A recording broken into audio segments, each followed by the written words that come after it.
আজকে আমরা যে জিনিস নিয়ে আলোচনা করব সেটা হলো সসীম সেট এবং অসীম সেট।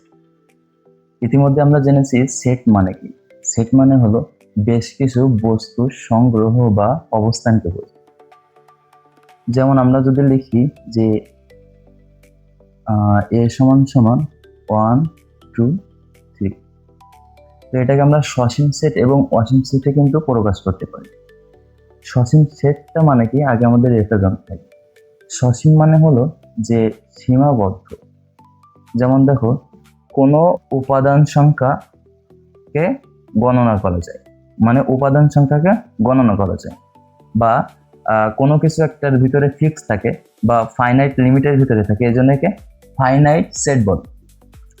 যেমন দেখো যে গণনা করা যায়, তার মানে এটা হলো সসীম সেট, তাই না?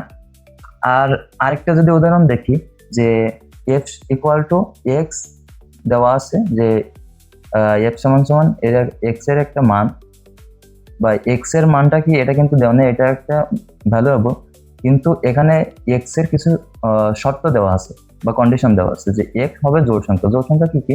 2 4 6 8 ডট ডট এভাবে চলতে থাকবে। আবার কিন্তু আরেকটা কন্ডিশন দেওয়া আছে, যেটা হলো 10 স্মলার দ্যান এক্স এবং স্মলার দ্যান 20। তার মানে হলো যে এক্স এর যে সংখ্যাটা হবে সেটা কিন্তু 10 এর চেয়ে বড় হবে এবং 20 এর চেয়ে ছোট হবে। সংখ্যাগুলো কি হতে পারে? সংখ্যাগুলো হতে পারে যে 12 14 16 এবং 18, তাই না?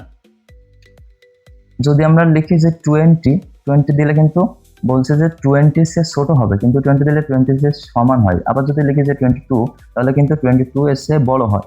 তাহলে আমাদের সংখ্যাগুলো কি হবে?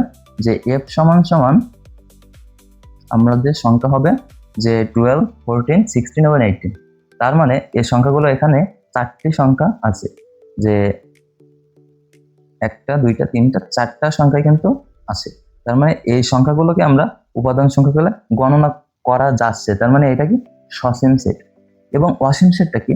অসীম সেট মানে যেগুলো উপাদান সংখ্যা গণনা করা যায় না, যেগুলোর উপাদান সংখ্যা অসীম বা ইনফিনিট। যেমন দেখো যে সকল মূলদ সংখ্যা মানে হলো যে মূলদ সংখ্যা চলতে থাকবে, এর কোনো শেষ নাই।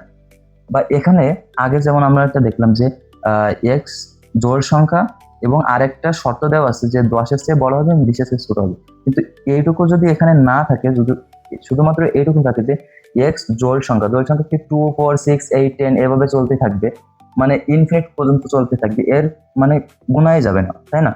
এর গুণে শেষ করা যাবে না।